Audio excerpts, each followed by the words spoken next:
Welcome back to the China Law 101 video series. I'm your host, Edgar Choi from Law in a Minute. Today, we talk about whether it is illegal to fire someone and what to be careful of when you get fired and how much compensation you are entitled to. To be honest, firing somebody legally is extremely difficult to do in China. A valid reason to fire somebody would be when that employee conducts something very serious, like being absent for a few days in a row, stealing company money, and being convicted for committing a crime. Basically speaking, most terminations would be illegal, and you would be entitled to a good amount of severance pay and additional compensation.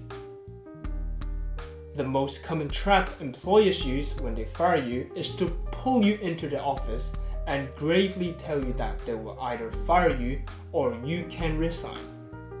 This sounds like giving you a choice, but actually they are trying to avoid paying you out to make you disappear. If you do what they say and hand in a resignation letter, you do not get any severance pay.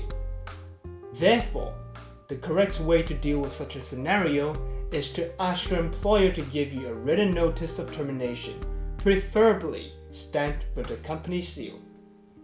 The golden rule of thumb is to never ever sign any paper that your employer hands to you without checking with a lawyer. If your employer only verbally tells you that you do not need to come to work tomorrow and that you are fired, it is another trap.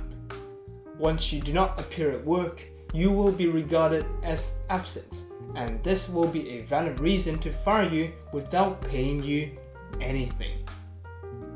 Anything that is said verbally cannot be proven in court, so your employer will refuse to admit to the meeting about firing you even happening, but they will be able to pull out cold hard evidence of you disappearing without reason. The correct way to deal with this kind of termination is to immediately send an email or WeChat message summarizing the contents of the meeting and ask for confirmation that you are fired. If you do not get any written confirmation, go back to work the next day as if nothing has happened. Another common way of firing employees is to present you with a warning letter filled with all sorts of reasons about how bad your attitude is at work and how impolite you are to your superiors. They will ask you to sign on the warning letter to acknowledge receipt and threaten to deduct your full salary for a month or something worse. This is, of course, another trap.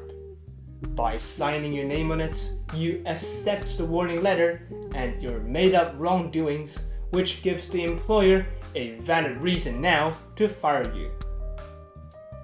In this case, you have to refuse to sign on the warning letter, and if it is served to you by WeChat or email, you should reply that you disagree with the contents.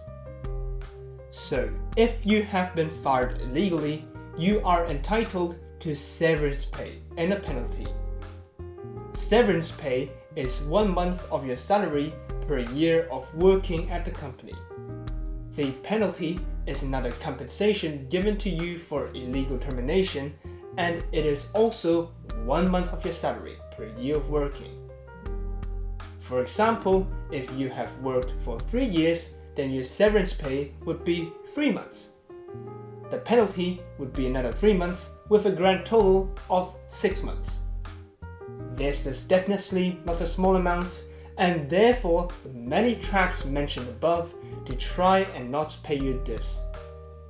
To sum up, remember 2 rules and you will avoid most trouble. The first rule is to never sign or accept anything. The second rule is to always ask a lawyer for professional advice before taking your next step. This is the end of today's video, and I hope you have enjoyed my content. Feel free to ask me extra questions in the comment section below, and I will try my best to incorporate those in my future videos. Stay tuned for our next episode on what a director and supervisor is.